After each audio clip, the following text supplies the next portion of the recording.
Ah, my dear nephew. How I've missed you.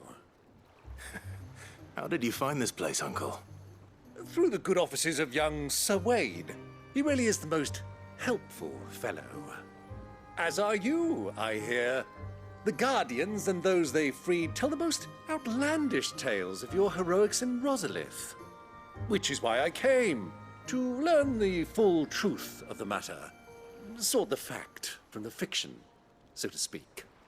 You were working with the Guardians of the Flame to evacuate the people of Rosalith to Port Isolde. I was, aye. Then I have questions for you. Please, come inside, Uncle. Gladly. You there? There are 2,000 gold talents in those chests. See that they're added to my nephew's coffers, would you? 2,000?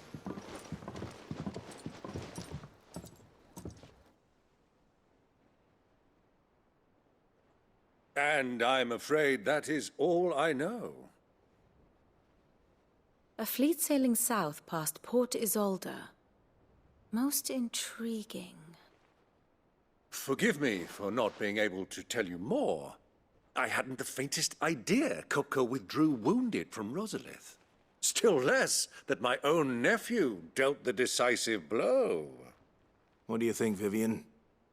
I think, with this news of the Dalmekian fleet and recent reports of the Royalists' movements, that the final piece of the puzzle has fallen into place. Come here and I'll show you.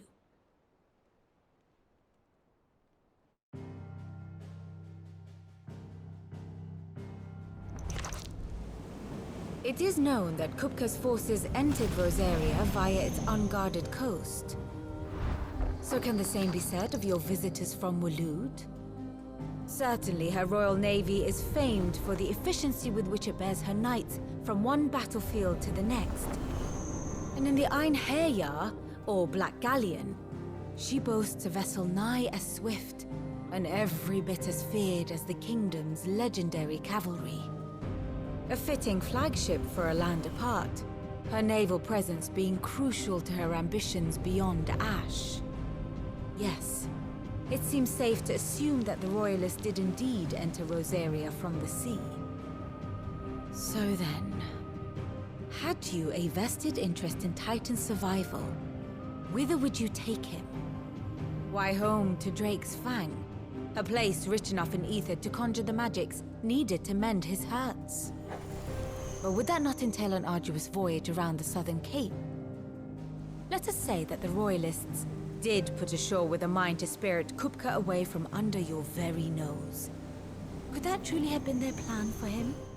To load him aboard one of the ships flying Republican colors sighted off the coast near Port Isolde. To spend weeks at sea, being tossed hither and yon by unforgiving waves, his life hanging in the balance. No. The journey would mean Titan's death, and Kupka's faithful creatures would not allow it. So what then was the plan of our Waloed friends? Reports suggest they made not for the coast, but for the desert.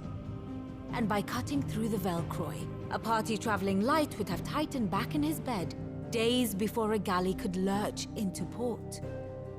To wit, it was the Royalists, not the Republicans, who effected Hugo Kupka's safe retreat. I would stake your life on it.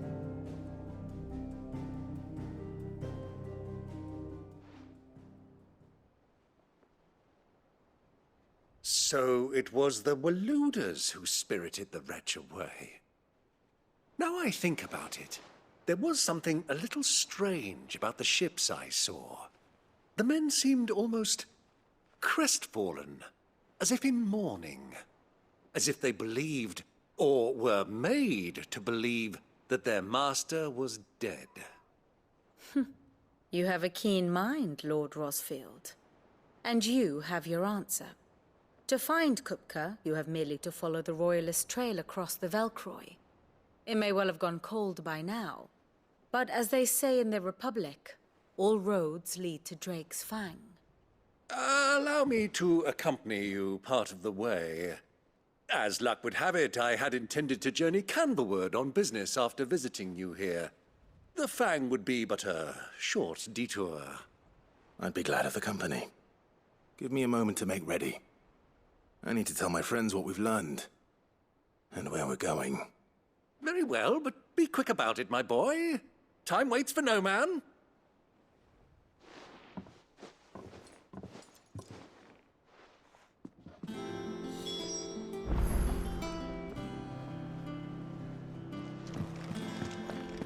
It's finished outfitting her little workshop on?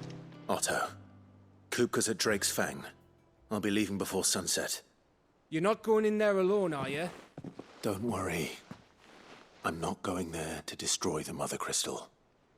All I'm after is Kupka's head. I won't risk any more than I have to. I promise. The Lanza and the Fang are all Kupka's personal fiefdom. You have any trouble on the way, you ask for Rosina Dalamil. Some call her the Desert Hare. Who is she? An old associate of Sid's, and only Sid's. All I know is the name, and that they used to meet at the Dalamil Inn. We've heard nothing from her since he died. But I'm thinking maybe the new Sid might be able to bring her back into the fold. Thanks. I'll keep that in mind. So, what about your uncle? I mean, he's welcome to stay, but... Don't look so worried. He'll be coming with me. Thank fuck for that. Gav, Otto, I'm leaving you two in charge. You can count on us.